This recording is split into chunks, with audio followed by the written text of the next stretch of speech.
नमस्कार। प्रस्तुत है आज का चिंतन। ऋषियों ने तमसोमा ज्योतिर्गमय का संदेश देते हुए मनुष्यों को अज्ञान की यातना से निकलने के लिए ज्ञान प्राप्ति का पुरुषार्थ करने के लिए कहा है। भारत का अध्यात्म दर्शन ज्ञान प्राप्ति के उपायों का प्रतिपादक है। अज्ञानी व्यक्ति को शास्त्रकारों ने अंधे की उपमा दी है।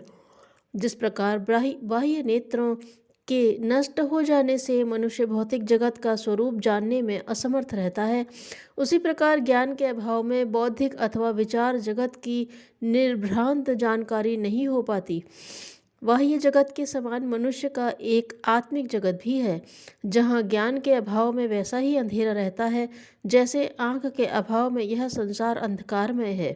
अंधकार से प्रकाश और अज्ञान से ज्ञान की ओर जाने में मनुष्यों का प्रमुख पुरुषार्थ माना गया है। जिस प्रकार आलस्यवश दीपक न जलाकर अंधकार में पड़े रहने वाले व्यक्ति को मूर्ख कहा जाएगा, उसी प्रकार प्रमादवश ज्ञान के लिए प्रयत्न न करने वाले को भी मूर्ख ही कहा जाएगा। भारतवर्ष की महिमामयी संस्कृति अपने अनुयायियों को विवेकशील बनने का संदेश देती है, अंधविश्वासी नहीं।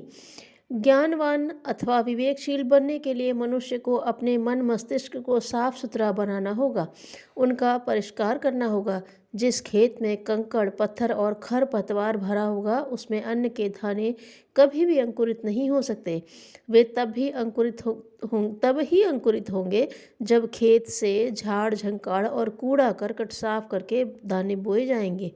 उसी प्रकार मनुष्य में ज्ञान के बीज तब तक जड़ नहीं पकड़ सकते जब तक कि मानसिक एवं नैतिक धरातल को उपयुक्त न बना लिया जाए।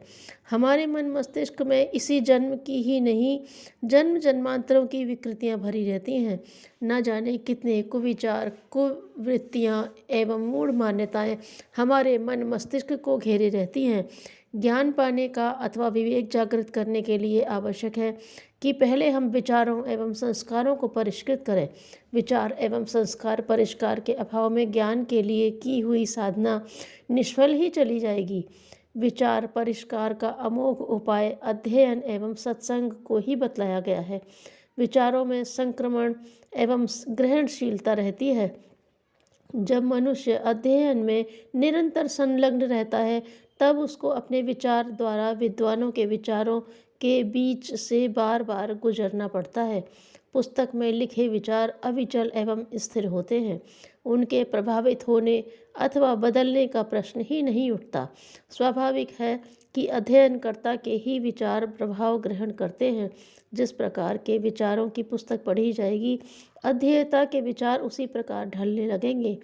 इसलिए अध्ययन के साथ यह प्रतिबंध भी लगा दिया गया है कि अध्येता उन्हीं ग्रंथों का अध्ययन करे जो प्रामाणिक एवं सुलझे हुए विचारों वाले हों। विचार परिष्कार अथवा ज्ञान प्राप्त करने के उद्देश्य से पढ़ने वालों को एकमात्र जीवन निर्माण संबंधी साहित्य का ही अध्ययन करना चाहिए। उन्हें निठल्ले एवं निकम्मे लोगों की तरह निम्न मनोरथ वाले उपन्यास, कहानी, नाटक अथवा कविता आदि नहीं पढ़ने चाहिए। अश्लील, अनैतिक, वासनापूर्ण अथवा जासूसी आदि से भरे उपन्यास पढ़ने से लाभ तो कुछ नहीं होता है, उल्टे बहुत अधिक हानि ही होगी। उपयुक्त साहित्य पढ़ने से विचारों की वह थोड़ी बहुत उदात्तता भी चली जाएगी जो उसमें रही होगी। अध्ययन का तात्पर्य सत्यम शिवम सुंदरम साहित्य पढ़ने से है। सद्विचारों तथा सदुद्देश्य से पूर्ण साहित्य ही पढ़ने योग्य होता है। इसके विपरीत अनुपयुक्त एवं अवांछनीय साहित्य का पठन पाठन विचारों को इस सीमा तक दूषित कर देगा कि फिर उनका पूर्ण परिष्कार एक समस्या बन जाएगी। आत्मोद्धारक ज्ञान प्राप्त करने के जिज्ञासु व्यक्तियों को तो अयुक्त साहित्य को हाथ भी न लगाना चाहिए। सच्ची बात तो यह है कि अयुक्त, अवांछनीय एवं निम्न मनोरंजनार्थ किए गए लिपि लेखन को साहित्य कहा ही नहीं जाना चाहिए। यह तो साहित्य के नाम पर लिखा गया कूड़ा करकट होता है, जिसे समाज के हित अहित से मतलब न रखने वाले कुछ स्वार्थी लेखक उसी प्रकार लिखकर पैसा कमाते हैं जिस प्रकार कोई भ्रष्टाचारी खाने पीने की चीज़ों में अवांछनीय चीज़ें मिलाकर लाभ कमाते हैं। व्यावसायिक भ्रष्टाचारी जहां राष्ट्र का शारीरिक स्वास्थ्य नष्ट करते हैं, वहां अशिव लेखक राष्ट्र का मानसिक, बौद्धिक तथा आत्मिक स्वास्थ्य नष्ट करते हैं। मनुष्य की चारित्रिक तथा आध्यात्मिक क्षति शारीरिक क्षति की अपेक्षा कहीं अधिक भयंकर एवं असहनीय होती है। मनुष्य के लिए विचार परिष्कार एवं ज्ञानोपार्जन के लिए यदि कोई मार्ग रह जाता है तो वह अध्ययन ही है। जीवन का अंधकार दूर करना और प्रकाश पूर्ण स्थिति पाकर निर्द्वंद्व एवं निर्भय रहना यदि वांछित है तो समयानुसार अध्ययन में निमग्न रहना भी नितांत आवश्यक है। अध्ययन के बिना विचार परिष्कार नहीं, विचार परिष्कार के बिना विवेक और विवेक के बिना ज्ञान नहीं। जहाँ ज्ञान नहीं वहाँ अंधकार होना स्वाभाविक ही है और अंधेरा जीवन शारीरिक, मानसिक तथा आध्यात्मिक तीनों प्रकार के भयों को उत्पन्न करने वाला है, जिसमें अज्ञानी न केवल इस जन्म में ही बल्कि जन्म जन्मांतरों तक, जब तक कि वह ज्ञान का आलोक नहीं पा लेता, त्रिविध तापों की यातना सहता रहेगा। जीवनोद्धार के उपायों में अध्ययन का उपाय सबसे श्रेष्ठ, सरल, सुगम एवं सुलभ है। आत्मवान व्यक्ति को इसे ग्रहण कर भौतिक अज्ञान यातना से मुक्त होना ही चाहिए। एक शिष्य किसी संत पुरुष की सेवा में निरत था और ऐसा मंत्र चाहता था जिसके सहारे वह रिद्धियां सिद्धियां दिखा सके, पर संत थे जो सबको राम नाम ही बताते थे। शिष्य को चमत्कारी मंत्र चाहिए था। राम नाम तो मामूली बात है, उसे निराशा होने लगी। गुरु ने उसकी मनः स्थिति को ताड़ लिया। एक दिन गुरु ने उस शिष्य को एक चिकना पत्थर दिया और कहा, इसे सब्जी वालों से पूछकर आओ कितने में खरीदेंगे।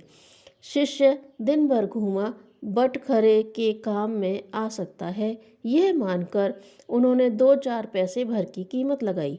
दूसरे दिन वही पत्थर लेकर सुनारों के मोहल्ले में भेजा। वहाँ उसका दाम 1000 तक लगाया गया। तीसरे दिन उसे जौहरी बाजार में उसकी कीमत मालूम करने को कहा गया।